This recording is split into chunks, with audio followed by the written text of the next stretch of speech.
भागवत भगवान की जय, बांके बिहारी लाल की जय, राधा रानी की जय। जय जय श्री राधे, जय जय श्री राधे, जय जय श्री राधे श्याम। इस प्रकार से मेरे बालकृष्ण प्रभु की अपार अनुकंपा के फलस्वरूप इस साप्ताहिक यात्रा का आज षष्ठ उत्सव प्रारंभ होगा। इस यज्ञ के अंतर्गत हमें अनेकों प्रकल्प दिखाई दिए, जिसमें कि सबसे पहले यजमानों की श्रद्धा, गांव वालों का सहयोग, रिश्तेदारों का सहयोग, और काशी से पधारे विद्वान जन, विप्रबंधु, उज्जैन से पधारे समस्त विप्रबंधु, ब्रजवासी श्री ओरियम कृष्ण जी, इन उपस्थिति अपनी हाजिर की। तत्पश्चात हमारे अपने तहसील कृषों में जितने हमारे सिद्ध पीठ हैं, उन सिद्ध पीठों में कि जो मुख्य पूजा पाठ के लिए पुजारी हैं, हवन इत्यादि कर्म करते हैं, ऐसे विप्रबंधुओं का सहयोग हुआ है इस यज्ञ में। उनकी अपार प्रयास के द्वारा, अथक प्रयास के द्वारा यज्ञ संपन्नता की ओर निकल रहा है। आज षष्ठ उत्सव प्रारंभ हो गया। तत्पश्चात आप सब लोग के क्षेत्र के, आपके कुल पुरोहित, आपके गांव कलेडा के निवासी श्रीमान रजत शर्मा, उनका यज्ञ संस्कार का यह दिव्य महोत्सव आपने देखा। ये यजमानों का भी पुण्य है। सबसे पहले पुण्य यजमानों का ही है कि यजमानों के घर में उपस्थित होकर के भागवत जी के सानिध्य में, माता पिता के सानिध्य में, जो कि हमारे सनातन के षोडश संस्कार हैं, इनमें मुख्य संस्कार है यज्ञोपवीत संस्कार होता है। ये एक आशा की किरण, उम्मीद की किरण भविष्य के लिए, आपके क्षेत्र के लिए है, जो सनातन रीत के द्वारा धर्म की ध्वजा को अपने हाथों में लेकर के, जो आपके वैदिक कर्मकांड हैं, उस कर्मकांड के द्वारा आपके लिए एक पुरोहित उपस्थित हो जाएंगे। ये आपके लिए एक भाग्य है। कोशिश तो हम पूरे हिमाचल प्रदेश में यही करते हैं, जहाँ भी कथा में जाते हैं हम ये कोशिश करते हैं, जितने हमारे सबसे पहले जो 4 वर्ण में ब्राह्मण वर्ण है, ब्राह्मण वर्ण के जो नौजवान युवा साथी हैं, वो आगे आकर के धर्म की रक्षा के लिए संकल्प करें। हम हर जगह सब लोगों के लिए हम ये बात कही है, हम व्यासपीठ से बात कह रही है, क्योंकि हमारा किससे ये नहीं है कि हम किससे घृणा करें, और यज्ञ धर्म करने के बाद, कथा कहने के बाद हम किसी घृणा करने लग जाएंगे, फिर हम और आप या आम लोगों में क्या फर्क रहेगा। हम तो बहुत पहले से जब से आना जाना हुआ, यहाँ हमने सब लोगों को कहा है कि भैया आप अपना संकल्प करें, लेकिन बहुत बड़ी कृपा होई सोई जो राम रचि राखा, वो तो वही जो परमात्मा चाहते हैं। और माता पिता का भी पुण्य उदय हुआ है,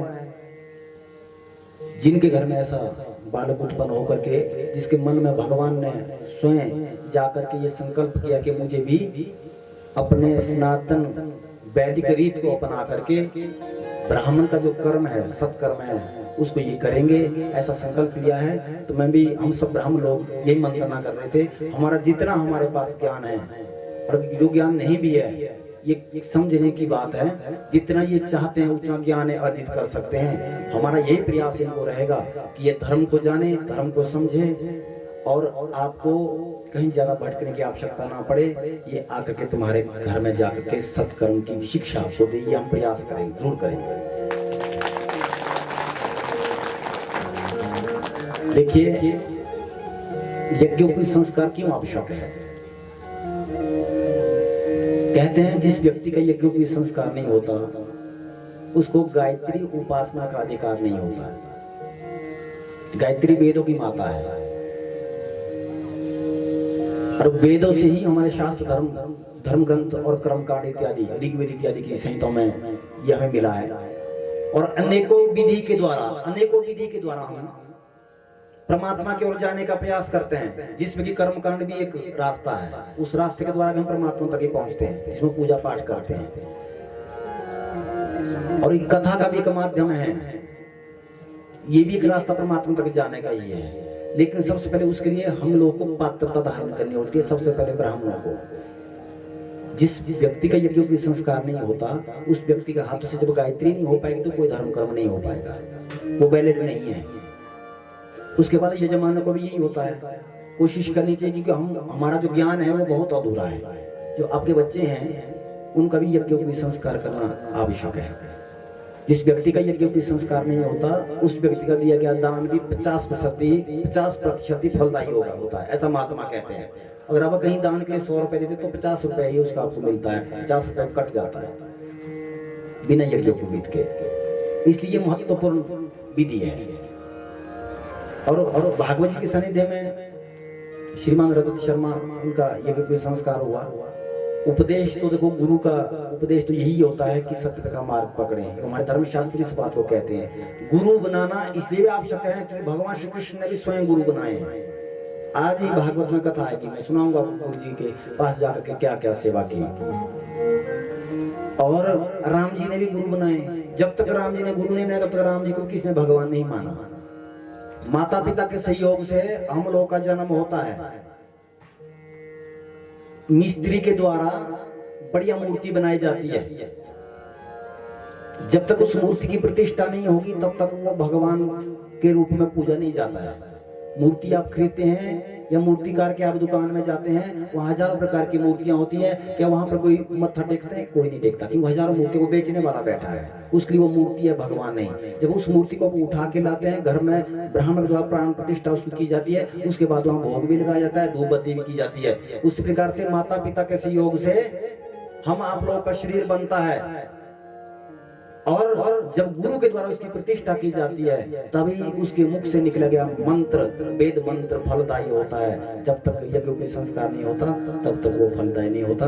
तो इसलिए इनके यज्ञोपवीत संस्कार आज हुआ है। प्रयास ये करें कि धर्म की रक्षा करें, अधर्म का परित्याग करने का प्रयास करें। दैनिक उत्सव तुम्हारा ही है, क्योंकि बोलते हैं परमात्मा यदि रूठ जाए तो ज्यादा फर्क नहीं है, क्योंकि गुरु जी के पास शरण होती है। श्री कृष्ण वंदे जगत गुरु। ध्यान देना, गुरु कोई व्यक्ति विशेष नहीं, गुरु तो कृष्ण है। लेकिन कृष्ण तक पहुंचने के लिए सीढ़ी की आवश्यकता पड़ती है। जिस प्रकार से ऊपरी मंजिल जाने के लिए या तो सीढ़ी का प्रयोग किया जाता है। अगर सीढ़ी नहीं होगी ऊपर जाए तो सोना भी रखा है, कैसे पहुंचेंगे ऊपरी मंजिल में तुम? वो गुरु क्या है? वो सीढ़ी है। कैसे क्या करें वो हमारे लिए आ गया है। जब अर्जुन ने कहा कि प्रभु ये तो मेरे सब सगे संबंधी हैं, इनके ऊपर मैं प्रहार कैसे करूं? भगवान ने कहा जब तक तुम मुझे गुरु नहीं समझोगे, जब तक तुम शिष्यत्व प्राप्त नहीं करोगे, तब तक मेरी वाणी तुम्हें समझ नहीं आएगी। अगर आप किसी उपदेश सुनते हैं, जब तक आपकी श्रद्धा उस उपदेश के ऊपर नहीं होगी तब तक कोई भी ज्ञान आपके अंदर हृदय तक नहीं पहुंचेगा। ऐसा कहा गया है। आपकी श्रद्धा और आपकी भावना महत्वपूर्ण है। तो इसलिए एक बार जोरदार तालियों में सच परिवार का स्वागत करेंगे। भगवान इनको खूब सद्बुद्धि देते हुए प्रयास ये करें कि धर्म की मर्यादा है उनको समझते हुए ये बढ़िया ज्ञान अर्जित करें और आपके लिए, आपके क्षेत्र के लिए एक उम्मीद की किरण जगते हुए ये आपका मार्गदर्शन करे। ऐसा हम भगवान से इनके लिए प्रार्थना करते हैं। वैसे तो कोशिश हम कर रहे हैं, हम दैनिक इस बात को बोल रहे हैं कि बहुत जल्दी, जैसे आप सभी लोग का साथ मिला, बहुत जल्दी ही जो बांके बिहारी सेवा चैरिटेबल ट्रस्ट है, श्री बांके बिहारी सेवा धाम करसोग में जो बन रहा है, उसका निर्माण कार्य युद्ध स्तर पे चल रहा है। खुद पता नहीं कि बिहारी जी कैसे कर रहे हैं, वो जाने, उनका बन रहा है।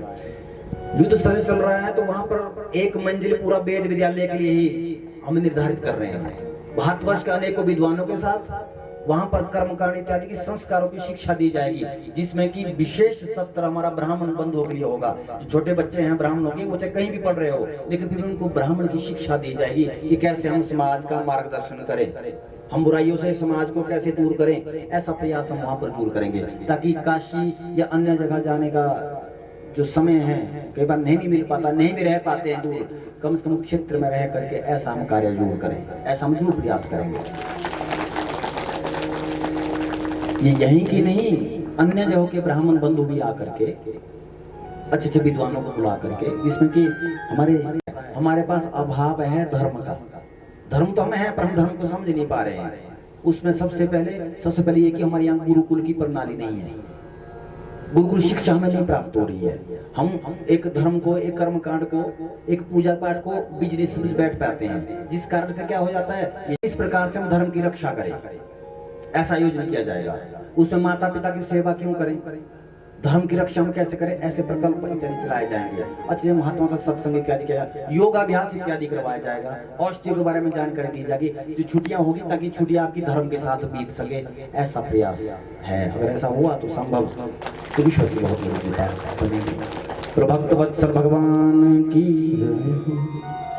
कल तक आपने कथा का श्रवण किया, किस प्रकार से मेरे बालकृष्ण प्रभु ने वृंदावन में अनेकों लीलाएं कर रहे हैं। उसी लीला के अंतर्गत गिरिराज महाराज की तलहटी पर जाप करके भगवान अपने माता पिता के साथ, ब्रजवासियों के साथ मिल करके गिरिराज का पूजन कर रहे हैं। इंद्र को मालूम हुआ कि इस बार रीत को तोड़ दिया गया, ऐसी रीत जो कि सदी से चली आ रही है, मेरा पूजन आचरण बंधन नहीं किया, क्रोधित हुए। ध्यान देना, जब जिस व्यक्ति का मान सम्मान नहीं होता है, वैसे मनुष्य उसको कहा गया है। यदि आपको सोफे पे बिठाया जाए तो भी आप खुश ना होइए, अगर आपको मिट्टी के ऊपर रख दिया जाए, बिठा दिया जाए, कोई आसन दिया जाए, तो भी आप प्रसन्न रहिए। मनुष्य वो है जो अपने मान सम्मान के पीछे ना पड़े। मान सम्मान सिर्फ परमात्मा का होता है, मनुष्य का कोई मान सम्मान नहीं होता। मान सम्मान कहीं मनुष्य का होता है तो शमशान नहीं होता है, बाकी कहीं मान सम्मान नहीं होता। और कोई दुष्ट भी मरता है फिर भी शमशान के पास उसको कोई गाली नहीं देते हैं, फिर उसको बेचारा। अगर आपको कोई बेचारा, यदि आपकी तारीफ होगी तो जीते जी तारीफ नहीं होगी, आपके मरने के बाद तारीफ होगी, वो अच्छा था। ये संसार की रीत है। अकरण किस बात की भाई, इंद्र का पूजन मात्र नहीं हुआ, इंद्र कुपित हो गया कि अभिमानवश जिसको ज्यादा अपने हाथ पांव, अपने सामने हाथ पांव जोड़ने की आदत पड़ जाए ना, वो छोटे मोटे को फिर रौंद देता है। इंद्र ने यही कोशिश की कि मेरा तो पूजन ही नहीं हुआ। भगवान ने कहा, अभिमानियों का सिर नीचा करने के लिए ही तो मेरा अवतार धरती पे हुआ है। इंद्र ने मेघों को आदेश दिया, जाओ जितना भी जल तुम्हारे पास है सब ब्रज के ऊपर फेंक दो, और ब्रज में कोई एक चिंटी भी ना बच पाए, सभी समाप्त कर दो। मेघ गए, उनने मूसलाधार बारिश करवाई। जैसे ही घटा छाई, जितने ब्रजवासी है कुपित हुए और भगवान श्री कृष्ण के चरणों में बैठ के प्रार्थना कर रही, कन्हैया हमने तुम्हें पहले कहा था कि हमारा देवता इंद्र है, वो क्रोधित तो हो जाएगा, और वही बात हुई है कन्हैया, इसलिए तुम संभालो। भगवान ने कहा, चिंता मत करो, जो मेरी शरणगत लेता है, जो मेरी शरण में आ जाता है, उसको मैं कभी अधूरा नहीं छोड़ता हूँ, आधे में नहीं छोड़ता हूँ, उसकी तो यात्रा मैं पूर्ण करवाता हूँ। भगवान ने गिरिराज महाराज को अपने बाएं हाथ के सबसे छोटी उंगली पर छाते की भांति पूरे पर्वत को उठा लिया, और जितने ब्रजवासी हैं जिस प्रकार से छाता उठाते हैं ना बरसात में, उस प्रकार से पूरे पर्वत को भगवान ने उठा दिया।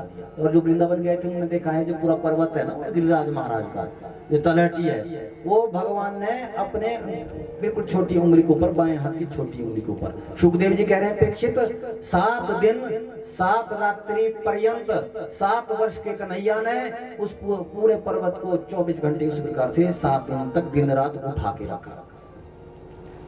जितना पानी था सब ब्रज में फेंका। जब पानी खत्म हो गया मेघों के पास, अब जाकर के इंद्र के पास कह रहे हैं, अरे हमारे मालिक अरे राजा, जितना हमारे पास पानी था सब फेंक दिया ब्रज में, लेकिन ब्रज में तो अभी भी धूल उड़ रही है।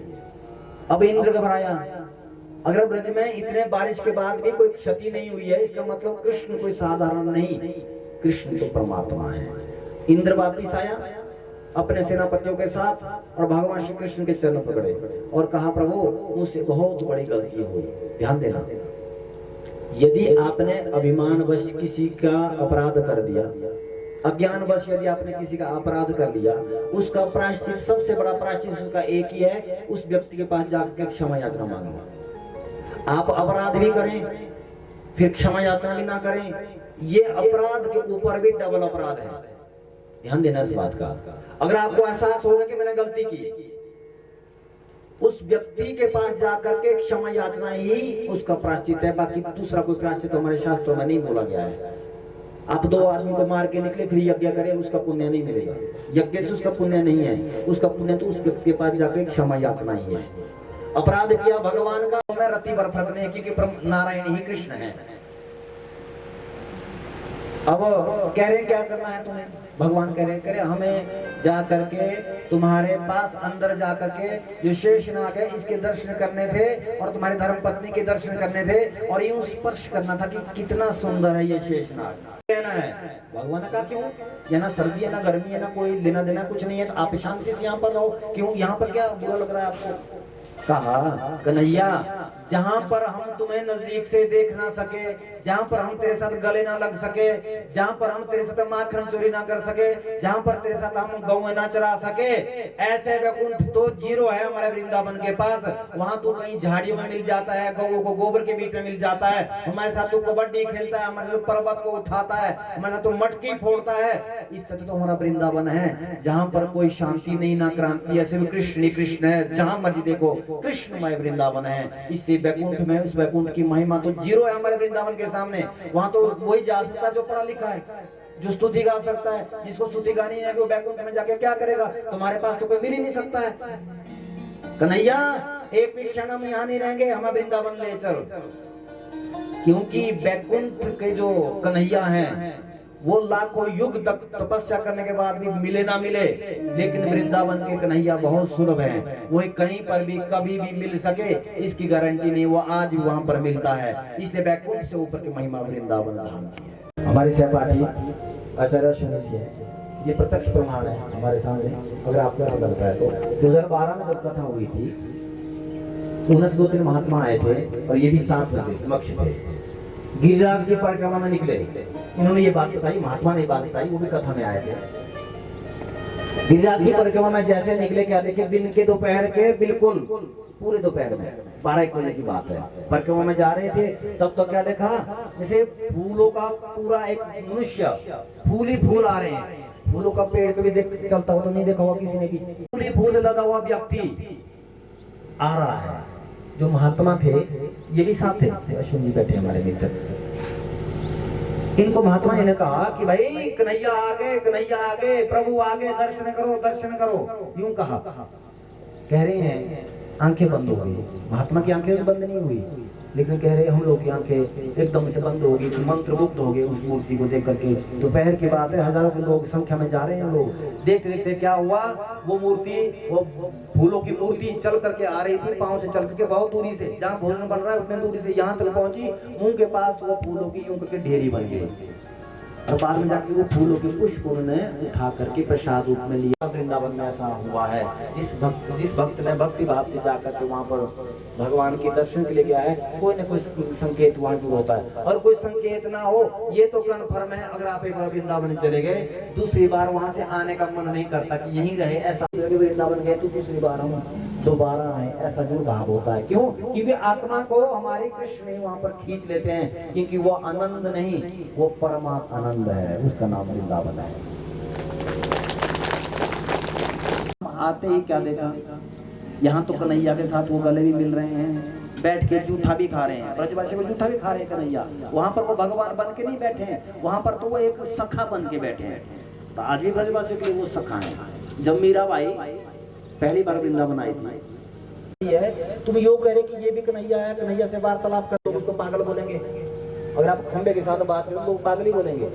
हाँ, अगर अपने हाथ को देख करके आदमी बात करेगा तो पागल ही बोलेंगे, वृक्ष को देख करके यदि बोले तो पागल बोलेंगे लोग।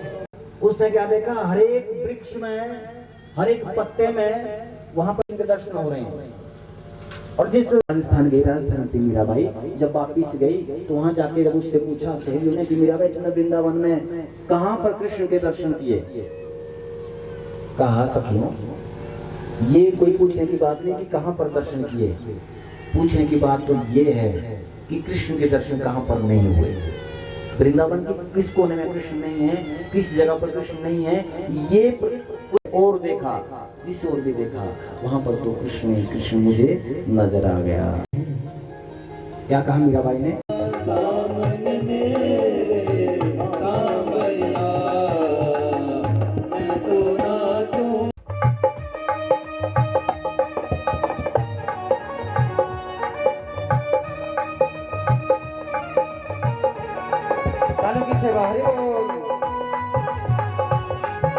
प्रेम के रंग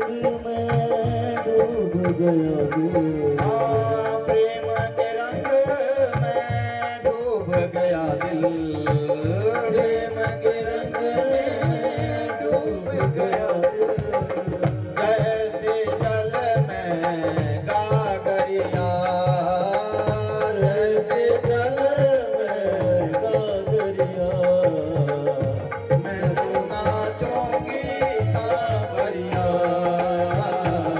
मैं तो नाचूंगी सांवरिया, मैं तो नाचूंगी सांवरिया, मैं तो नाचूंगी सांवरिया।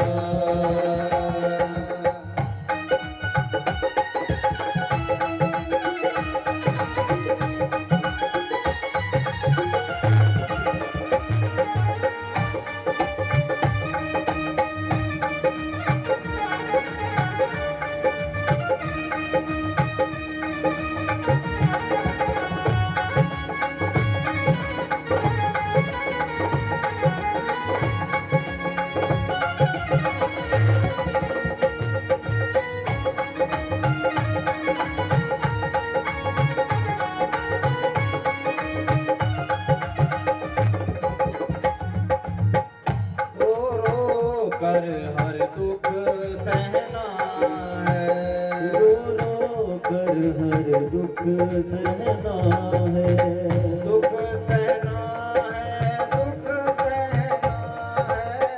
दुख सहना है, दुख सहना है, दुख सहना है, दुख सहना है, दुख सहना सही गाएंगे, दुख सहना है, दुख सह सह कर चुप रहना है, दुख सह सह कर चुप रहना है, दुख सह सह कर चुप रहना है, दुख सह सह कर चुप रहना है। कैसे बताऊं कैसे बिछुड़ी, कैसे बताऊं कैसे बिछुड़ी, प्रिया के मुख से बांसुरिया, प्रिया के मुख से बांसुरिया, मैं तो नाचूंगी सांवरिया, मैं तो नाचूंगी सांवरिया, मैं देखूं जिस ओर सखी, मैं देखूं जिस ओर सखी, सामन मेरे सांवरिया, सामन मेरे सांवरिया, मैं तो नाचूंगी सांवरिया, मैं तो नाचूंगी सांवरिया।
मुझको कहती दीवानी दुनिया, मुझको कहती दीवानी, कहती दीवानी मुझे कहती दीवानी, कहती दीवानी मुझे कहती दीवानी।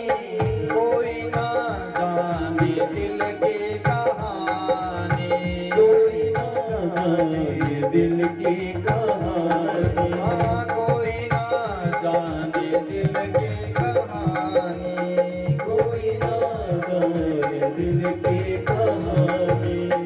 गिरिधर गिरिधर रटते रटते, गिरिधर गिरिधर रटते रटते, मीरा हो गई बाबरिया, मीरा हो गई बाबरिया, मैं तो नाचूंगी सांवरिया, मैं तो नाचूंगी सांवरिया, मैं तो नाचूंगी सांवरिया, मैं तो नाचूंगी सावरिया।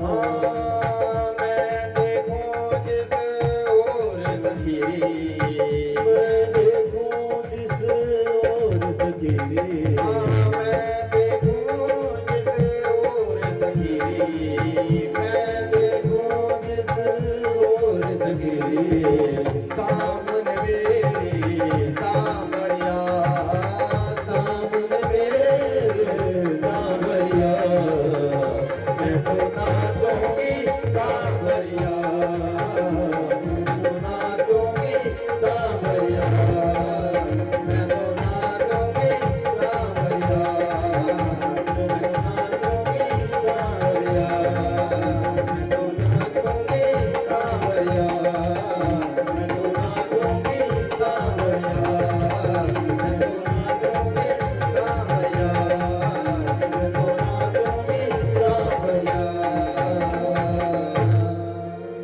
बोले सांवरे सरकार की जय वृंदावन बिहारी लाल की जय हो। जय जय श्री राधे, जय जय श्री राधे, जय जय श्री राधे श्याम। इस प्रकार से जब वृंदावन से मीराबाई वापिस गई तो उन्होंने एक ही संदेश संसार को दिया, जो तप ना कर सके, यज्ञ अनुष्ठान ना कर सके, जप ना कर सके, धर्म ना कर सके, कर्म ना कर सके, जो कुछ भी ना कर सके, उसको एक बार वृंदावन जाकर के बिहारी जी के दर्शन जरूर करने हैं, क्योंकि वो तुम्हारे साथ तुम्हारे पुण्य को जागृत करते हुए, तुम्हारे पापों को समाप्त करते हुए तुम्हें अपने चरणों की सेवा जरूर देंगे, ऐसा भगवान कहते हैं। भक्त वत्सल भगवान की। आगे चल करके सुखदेव मुनि से प्रश्न कर रहे हैं कि भगवान ने रास क्यों किया। रास पंचाध्याय का वर्णन है, ध्यान देना। बहुत अधिक विस्तार पूर्वक मैं रास का वर्णन नहीं करूंगा, क्योंकि रास क्या है, रास क्यों किया, बस इतना ही जानना है। ध्यान देना, ये बहुत ही जटिल मैटर है, इसको बोलते हैं कठिन विषय है रास का भागवत के अंतर्गत। वैसे तो गुरु जी ऐसा कहते थे कि बेटा यदि तुम्हें रास समझ नहीं आ रहा है तो मत सुनाना कथा में। ध्यान देना, हमारी दृष्टि के अनुसार क्या है, हमारी दृष्टि के अनुसार स्त्री और पुरुष का मिलन रास है। ध्यान देना, ये बहुत बड़ा अपराध है जिसे समझता है। भगवान और भक्त के विशुद्ध मेल को रास कहते हैं। परमात्मा है कृष्ण, जो गोपियां हैं वो है वेद के मंत्र। कौन है, जोर से बोलेंगे, वेद के मंत्र, उनकी ऋचाएं। संत भारतवर्ष के जिन्होंने राम जी से आशीर्वाद मांगा, राम जी हम आपको अपने गले से लगाना चाहते हैं। राम जी ने कहा दूसरे जन्म में मैं राम कृष्ण बन करके आऊंगा, तुम वृंदावन में आकर के गोपियां बन जाना। गोपियां मतलब स्त्री नहीं, गोपियां मतलब, गोपी का मतलब भक्त होता है। क्या होता है जी, भक्त होता है। भक्त और भगवान की विशुद्ध मेल को रास बोलते हैं। बहुत सारे लोग बोलते हैं कि ये तो चिरहरण करते हैं। जब तक व्यक्ति का चिरहरण नहीं होगा तब तक उसको रास की परिभाषा समझ नहीं आएगी। आप और परमात्मा के बीच में अगर काला पर्दा हो तो हम है दूरी इतनी है, कितनी दूरी है, मैं यहाँ हूँ आप देख रहे हैं, अगर यहीं से पर्दा लगा दिया जाए, मेरी सिर्फ आवाज आप तक आएगी, हम एक दूसरे को आपस में एक दूसरे को देख नहीं पाएंगे। रास कहते हैं, ध्यान देना, रास कहते हैं भक्त और भगवान के विशुद्ध मेल को, चीर कहते हैं वस्त्र को, हरण। और हमारे पास भी वस्त्र है, कौन सा वस्त्र, ये पहना वो वस्त्र, ये वस्त्र नहीं, ध्यान देना। हमारे आंखों में यदि कोई वस्त्र है वो है माया का वस्त्र। किसका वस्त्र है जी? माया का वस्त्र। जब तक भगवान इस माया के वस्त्र को नहीं हटाते तब तक भक्त और भगवान के विशुद्ध मेल को हम देख नहीं सकते, यानी परमात्मा के दर्शन हम नहीं कर सकते। चीर का अर्थ है माया, हरण का मतलब हटा देना। भगवान की कृपा जब होए तभी व्यक्ति के आंखों से माया का वो पर्दा, माया की वो जाली, वो मोतियाबिंद हट सकता है।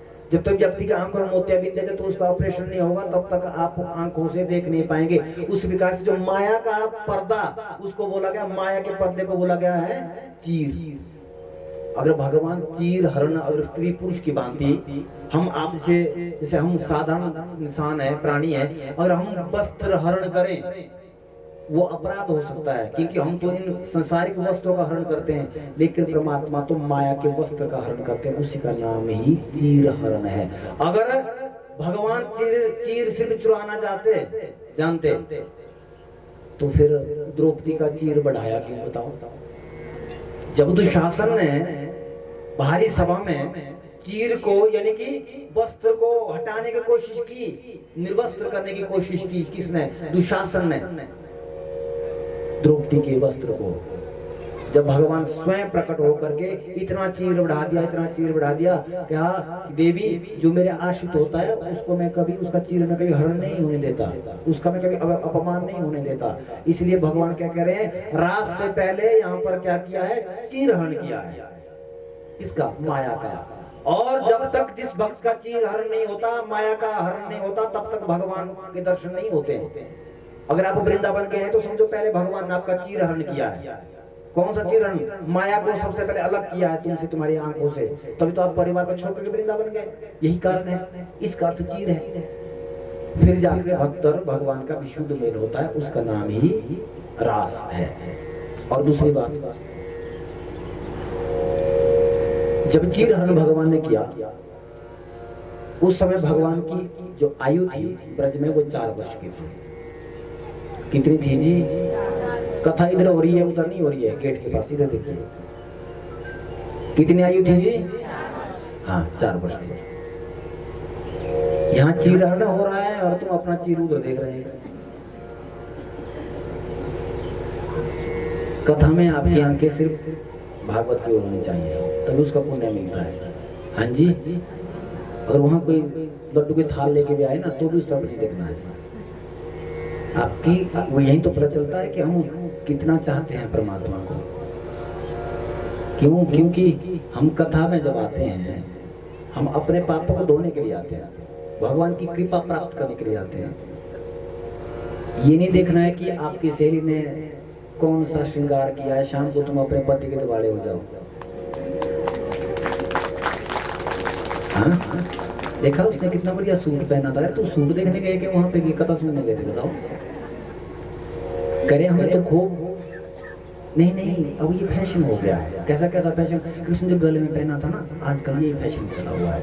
तो उसका दिल जानता कि उसका फैशन जा रहा है कि प्राण जा रहे हैं, तो वो जाने। हमें यहाँ पर बैठ करके ना ही तो पुरुषों को ना यहाँ मित्र बनाना है कोई, ना सहेलियों को अपनी सहेली बनानी है।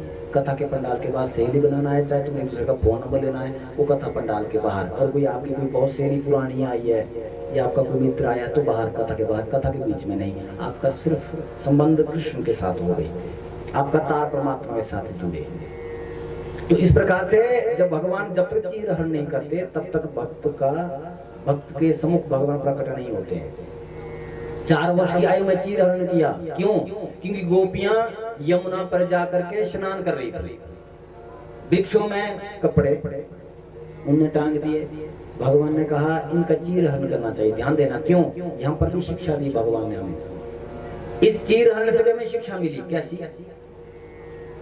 एक यदि आप लोगों से पूछूंगा, अगर आपका 4 साल का बच्चा नहाते हुए किसी माता के वस्त्र चुरा के ले जाए तो उसमें कोई कामी पुरुष की भावना क्या बताओ?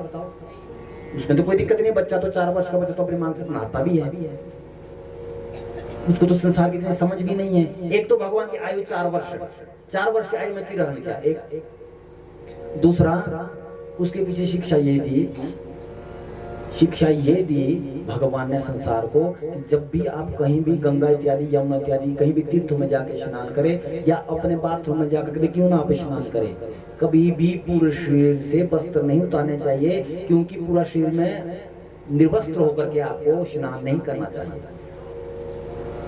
क्यों? क्योंकि वरुण देव का उसमें अपमान होता है। क्या होता है जी? वरुण देव का अपमान होता है। ये भगवान ने कहीं ना कहीं शिक्षा दी है, लेकिन कृष्ण चरित्र अति विचित्र, साधारण मनुष्य हम आप लोग इसको नहीं समझ पाते हैं। एक शिक्षा दे दी वहां से कि जब भी स्नान करो वरुण देव का अपमान होता है। अगर जो ऐसा ज्ञान, अगर तो अज्ञानता बस ऐसा करता है तब तो उसको अपराध नहीं लगता। जब हमें ज्ञान हो जाए उसके बाद ऐसा कर्म करे तो व्यक्ति को मरते समय मुंह में पानी नहीं पहुंचता है, ऐसा कहा गया है। इसलिए कोशिश करो, धर्म को जानो। कृष्ण ने हमें क्या बताया वो हमें समझना चाहिए, कुतर्क नहीं करना चाहिए। कैसा जैसे करते हैं कि भगवान के प्रति, कृष्ण के प्रति खास करके लोग अनेकों टिप्पणियां करते हैं, अरे वो तो बड़ा स्त्री लंपट है, ऐसा सही में बोल देते हैं। मैंने पहले कह दिया, कृष्ण है परमात्मा, जो उनकी 7 देवियां हैं वो है वेद के मंत्र और ऋषि ऋचाएं हैं, उनके शब्द हैं, वो साधारण नहीं। आप भगवान की कथा सुन रहे हैं, मनुष्य की कथा नहीं सुन रहे हैं। जो ऐसा अपमान भगवान का करता है उसको कहना अगर तुम्हारा बेटा कृष्ण है तो कृष्ण की तरह वो लीला भी करे। फिर अगर वो कृष्ण है, गलत जो आपको समझ नहीं है उस बात को तो उठा लेंगे, कृष्ण ने तो ये किया, अरे ये तो पूरा, जो कोई ऐसा होता है ना बच्चा उसको बोलते हैं तो कृष्ण है, अरे कृष्ण की तरह बन पाओगे क्या? कृष्ण ने तो 6 दिन की आयु में जहर पी लिया था। अपने बच्चे को 2 ढक्कन जहर पिला के देखो, पता लग जाएगा कृष्ण है कि कंस है। सर्प के ऊपर 100 फन को धारण करने वाला वो कालिया नाग, उसके ऊपर भगवान नृत्य कर रहे हैं। पकड़ा दीजिए एक सांप अपने कृष्ण के पास, तुम जिसको तुम कृष्ण बोल रहे हैं। कृष्ण के ऊपर टिप्पणी करने से पहले कथा सुन लो कि कृष्ण कौन है। सबसे पहले है मनुष्य की कथा नहीं सुन रहे हैं, परमात्मा पूर्ण ब्रह्म की कथा सुन रहे हैं, पहली बात। दूसरी बात, जो कृष्ण कर सकते वो हम नहीं कर सकते। उनने 7 वर्ष की उम्र में 7 किलोमीटर के पर्वत को उठा लिया। तुम कितना किलो उठा सकते हैं बताओ एक उंगली पे? या तुम्हारा वो कृष्ण कितने उस पे उठा सकता है? इसलिए गलत टिप्पणी कृष्ण के प्रति ना करे। समझ आ गया? हाँ जी कि नहीं आया समझ?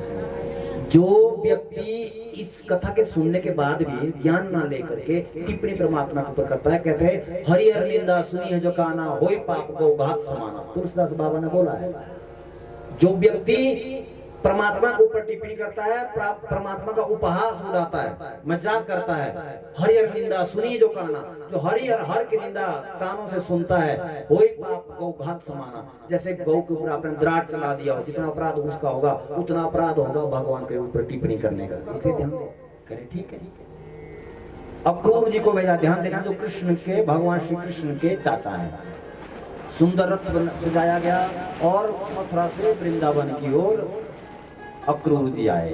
वृंदावन पहुंचे, भगवान से भेंट हुई, भगवान ने सुंदर आसन दिया। मध्य रात्रि में वार्तालाप हुआ कि अपने भतीजों को मैं मथुरा ले जाऊंगा। नंद बाबा ने यशोदा भी ऐसे कह रहे हैं, नंद महल में प्रातःकालीन बेला में दिव्य रथ जो अक्रूर जी का था, उस अक्रूर के रथ में भगवान श्री कृष्ण बलराम जी के साथ बैठे और एक रथ नंद बाबा ने श्रृंगार करके उपस्थित किया और अपने समस्त ग्वाल वालों के साथ, ब्रजवासियों के साथ मथुरा पहुंचे। जैसे मथुरा पहुंचे वहां पर मेले का आयोजन था और उस मेले के आयोजन में जाकर के भगवान बलराम जी कह रहे हैं नंद बाबा से, बाबा ये दिव्य मथुरा मंडली है, मथुरा नगरी है, हमें यहाँ पर भ्रमण करना चाहिए। नंद बाबा ने कहा कन्हैया को अपने साथ ले जाना, अकेले मत जाना। क्यों? क्योंकि ये बहुत शरारती है, बहुत लाडला है ये यशोदा का, इसलिए तुम अपना हाथ पकड़ करके इसको भ्रमण करवाना। कह रहे ठीक है नंद बाबा, हम ऐसा ही करेंगे बाबा। हाथ पकड़ा कन्हैया का, बलदाऊ ने, ध्यान देना, पिछले जन्म में यानी कि त्रेता युग में यही बलराम लक्ष्मण थे। कौन थे? लक्ष्मण। और राम कौन थे? कृष्ण। यानी बड़े भाई कौन थे? इस युग में छोटे भाई। राम थे बड़े और इस जन्म में कृष्ण क्या है? छोटे। यानी राम है छोटे, लक्ष्मण थे उस समय छोटे और इस जन्म में क्या है? बलराम के रूप में बड़े। क्योंकि एक बार शर्त लगी थी, लक्ष्मण जी ने राम जी से कहा, यानी कि दाऊ भैया ने कृष्ण से कहा इस युग में। पिछले जन्म में लक्ष्मण ने कहा था राम जी से कि गुरु जी, क्योंकि वो अपने बड़े भाई को गुरु भी मानते थे, राम जी को कहा, बड़े भैया आप जब भी आपके ऊपर कोई अत्याचार करता है आप सहन कर लेते हैं, एकदम से उसका उत्तर क्यों नहीं देते हैं? राम जी ने कहा, लक्ष्मण जी इस बात को तुम नहीं समझ पाओगे। कहे क्यों? इसमें समझने वाली क्या बात है? कहे इसमें समझने वाली बात यही है, बड़े भाई का क्या फर्ज बनता है, बड़े भाई के ऊपर कितनी जिम्मेदारी होती है, वो छोटा भाई नहीं समझ सकता। अगर पिताजी नहीं रहे तो बड़ा भाई पिता तुल्य है, अगर पिताजी नहीं रहे तो बड़ा भाई पिता तुल्य है। बड़े भाई को चाहिए कि वो अपने बच्चे की तरह अपने छोटे भाइयों का पालन पोषण करें और छोटे भाइयों को चाहिए कि अपने बड़े भाइयों को पिता के समान समझे। इसलिए लक्ष्मण तुम तो सीधा एक तरफ ही सोच रहे हैं कि मार देना चाहिए जो दुष्टता करता है, लेकिन मुझे राज भी देखना है, छोटा भाई लक्ष्मण भी देखना है, अपने माँ कौशल्या भी देखनी है और अपने पिताजी भी देखने हैं, वनवास में भी जाना है, बाद में भरत को भी देखना है, क्योंकि सारी जिम्मेदारी मेरे ऊपर है। कह रहे ऐसा कुछ नहीं होता। राम जी ने कहा, लक्ष्मण तुम चिंता मत करो, जो अगला जन्म होगा मैं तुम्हारा छोटा भाई बन करके आऊंगा, तुम मेरे बड़े भाई होना, फिर तुम्हें मालूम हो जाएगा कि बड़े भाई का फर्ज क्या होता है। आज जब मिथिला के राम और मथुरा के श्याम, मिथिला में तो लक्ष्मण का हाथ पकड़ करके राम जी चाहते हैं और इधर मथुरा में वही लक्ष्मण बलराम बन करके राम जी का यानी कृष्ण जी का हाथ पकड़ के कहते हैं, आज इशारा कर लिया किसने? कृष्ण ने इशारा कर दिया बलराम को कि भैया इस जन्म तुम छोटे थे अब बड़े हैं, अब बताओ कितनी जिम्मेदारी है तुम्हारे ऊपर। कह रहे वास्तव में बहुत बड़ी जिम्मेदारी है। मथुरा मंडी से निकले, पुष्पों की दृष्टि हुई, ये गद्दे इकट्ठे कर रखिए एक जगह। इसके दरबार में पहुंचे जहाँ कंस का महल है, जहाँ मथुरा की जन्मभूमि है ना, जन्मभूमि, ध्यान देना। जो छलिया है वो छल करके गया है, तब तक घर में मालूम हुआ, द्वारिकाधीश के घर में दाऊ भैया को मालूम हुआ कि ये तो दुल्हन को भगा के लाया है कृष्ण। अच्छा अब युद्ध भी होगा, तो बलराम ने हल मूसल अपना ताना और कन्हैया को कहा, तुम अपने विवाह का आयोजन करो, इनको मैं देखता हूँ। सैनिक दौड़ रहे हैं कृष्ण के पीछे, तब तक बलराम जी आ गए। बलराम ने अपने हल मूसल के द्वारा समस्त दुष्टों को समाप्त कर दिया। तब तक शिशुपाल को मालूम हो गया कि भाई तुम्हारी दुल्हन तो मंडप से उठा के ले गए। अच्छा रोया शिशुपाल, रो करके कुछ महात्मा को तो ये भी कहना है, कह रहे जब उसको फिर पूछे नहीं वहां पे, इसने पूछा नहीं, जब दुल्हन तो ले गए तो फिर अब क्या करना शिशुपाल का? कह रहे उसका मुंह काला किया गया। क्या हुआ जी? मुंह काला किया, कह रहे गधे के ऊपर उल्टा बिठा करके उसको उसके देश भेजा गया। कुछ महात्मा का ऐसा भी मानना है। कह रहे क्यों ऐसा क्यों हुआ? कह रहे जो माया के ऊपर अपना अधिकार जमाता है, लक्ष्मी के ऊपर अपना अधिकार जमाने की कोशिश करता है, पैसों के ऊपर, पुत्र के ऊपर, अगर आपकी समाज में थोड़ी प्रतिष्ठा है, आपकी चलती है, थोड़ी बहुत जान पहचान है, उसके ऊपर यदि आप किसी गरीब को धमकाते हैं तो आपको आप मुंह एक दिन भगवान काला दूर करते हैं। क्योंकि भगवान कहते हैं लक्ष्मी तुम्हारी बेटी हो सकती है, लक्ष्मी तुम्हारी बहन हो सकती है, लक्ष्मी तुम्हारी माता हो सकती है, लेकिन लक्ष्मीपति तो सिर्फ नारायण ही है। जो लक्ष्मी का दुरुपयोग करेगा भगवान कहते हैं उसको मैं छीन करके ले जाता हूँ। वैसे रोना पड़े जैसे शिशुपाल रोया, ऐसा भगवान जी कह रहे हैं। भक्त वत्सल भगवान की जय जय श्री राधे, जय जय श्री राधे, जय जय श्री राधे श्याम। आइए भगवान के विवाह में सम्मिलित हुए। कल आप गिरिराज महाराज का पूजन में सम्मिलित हुए थे, आज विवाह में हम सम्मिलित हो जाएं। जिस प्रकार से अपने बेटे की शादी में हम बिल्कुल हर्षोल्लास के साथ विवाह मनाते हैं, उस प्रकार से हम कृष्ण का विवाह भी मनाएंगे। तत्पश्चात आज की कथा का विश्राम हो जाएगा और आज रात्रि में जागरण है। ये मैंने कल भी आपको कहा था, ये जो मानवता से सबको संदेश है कि आज रात्रि का जागरण होगा। मंडी से, जोगिंद्र नगर से स्पेशली लोग आ रहे हैं और वो जागरण यहाँ पे करेंगे। बहुत दिव्य जागरण करते हैं और सभी लोग आज रात्रि भी विश्राम रात्रि है। कल की रात्रि तो आपके अपने घरों में होगी, लेकिन आज की रात्रि आप यही यजमान और घर में ही रहें। सभी लोग यहाँ पर इतनी संख्या में, इससे ज्यादा संख्या में उपस्थित हो जाएं। हम सभी लोग जितने समय तक हो सके यहाँ पर सभी आज आनंद के साथ भगवान के विवाह में सम्मिलित होंगे। आज विवाह दिन का है और रात का विवाह तो अभी होगा जागरण के रूप में। हम सभी लोग जितने भी आए हैं ना, सभी लोग आएंगे जागरण में। हाँ जी, हाथ खड़ा करके लोग आएंगे। जो दूर से आने वाले हैं उनको गाड़ी भेज देंगे, आप चिंता मत करो। विवाह की बेला को अनुसरण अपने मन में करते हुए, भगवान से प्रार्थना करते हुए विवाह को खूब हर्षोल्लास के साथ मनाएं। मैंने मेहंदी रचाई रे कृष्ण नाम की, मैंने मेहंदी रचाई रे कृष्ण नाम की, मैंने मेहंदी रचाई रे कृष्ण नाम की, मैंने मेहंदी रचाई रे कृष्ण नाम की, मैंने बिंदिया लगाई रे कृष्ण नाम, मेहंदी रचाई रे कृष्ण नाम की, मैंने मेहंदी रचाई रे कृष्ण नाम की।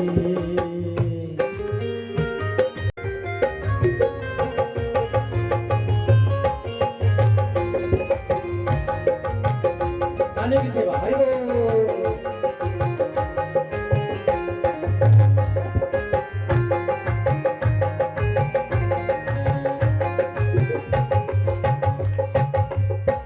जो इस विवाह मेला में सम्मिलित होता है, ध्यान देना, कहते हैं उसकी सुहाग की रक्षा होती है, ऐसा कहा गया है। और लक्ष्मी की कृपा उस व्यक्ति पे होती है।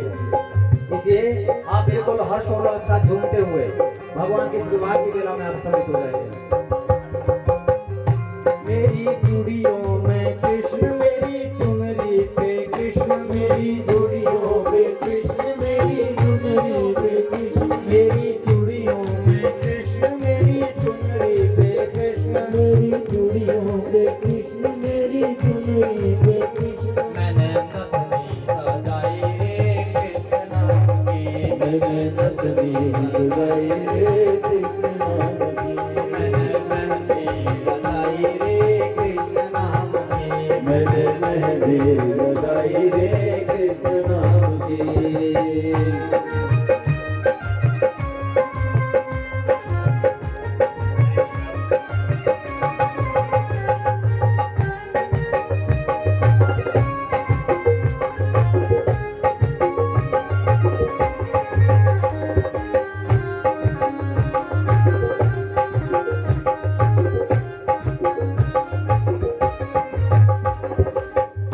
मेरे नैनों में गोकुल वृंदावन, मेरे नैनों में गोकुल वृंदावन, मेरे नैनों में गोकुल वृंदावन, मेरे नैनों में गोकुल वृंदावन, मेरे प्राणों में मोहन मन भावन, मेरे प्राणों में मोहन मन भावन, मेरे होठों पे कृष्ण, मेरे हृदय में कृष्ण, मेरे होठों पे कृष्ण, मेरे हृदय में कृष्ण, मेरे होठों पे कृष्ण, मेरे हृदय पे कृष्ण, मैंने ज्योति जलाई रे कृष्ण नाम की, मैंने ज्योति लगाई रे कृष्ण नाम की, मैंने मेहंदी रचाई रे कृष्ण नाम की, मैंने मेहंदी रचाई रे कृष्ण नाम की। चालू की सेवा। हरि बोल।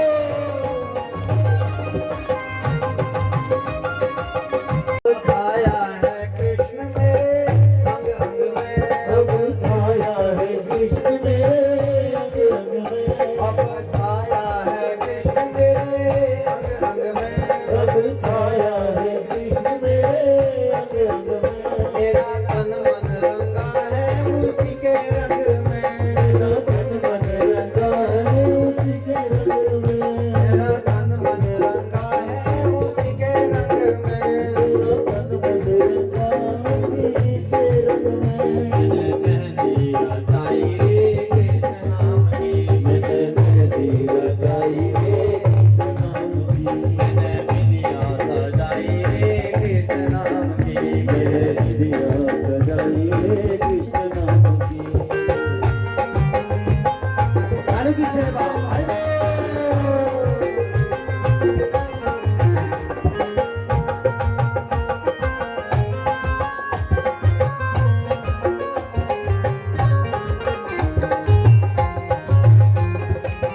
मेरा प्रियतम है कृष्ण मेरा जीवन है कृष्ण मेरा प्रियतम है कृष्ण मेरा जीवन है कृष्ण मेरा प्रियतम है कृष्ण मेरा जीवन है कृष्ण प्रियतम है कृष्ण मेरा जीवन है कृष्ण मैंने माला रचाई रे कृष्ण नाम की मैंने माला रचाई रे कृष्ण नाम की मैंने मेहंदी रचाई रे कृष्ण नाम की मैंने मेहंदी लगाई रे कृष्ण नाम की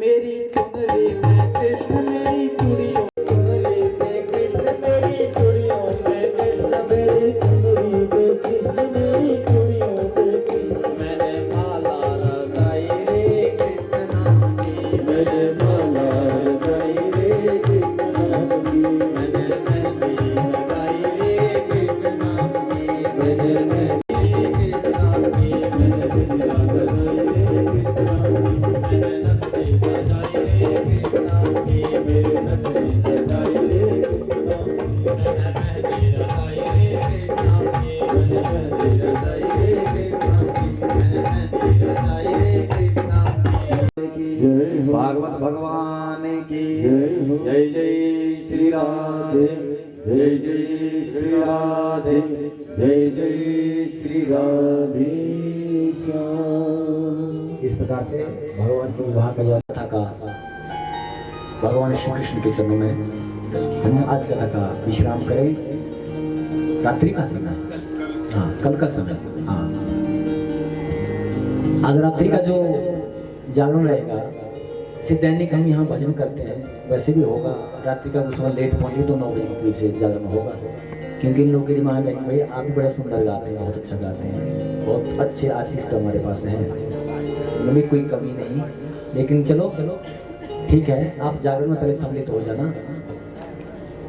अगर समय से आ जाएं तो हम सभी लोग उनके साथ फिर सम्मिलित हो जाएं, अगर समय से आ जाएं। कल का जो हमारा समय रहेगा, एक तो ये जो व्यक्ति बैठ करके 7 दिन यहाँ पर हर रोज आगे कथा ना सुन पाया हो, जो व्यक्ति कल का संक्षिप्त भागवत कथा का अनुसरण करता है, श्रवण करता है, उसको पूर्ण भागवत कथा श्रवण करने का पुण्य मिलता है। जिसने हर रोज कथा सुनी है उसको 2 कथाओं का श्रवण करने का पुण्य लाभ प्राप्त होता है, जो कल की कथा को सुनता है। इसमें समय सारणी इस प्रकार से रहेगी। कल कथा यहाँ पर पूरे 11 बजे प्रारंभ हो जाएगी। तारी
हे बिहारी तेरी आरती गाऊं। दास दास के नाथ आप हो, दास के नाथ आप हो। सुख दुख जीवन साथ आप हो, साथ आप हो।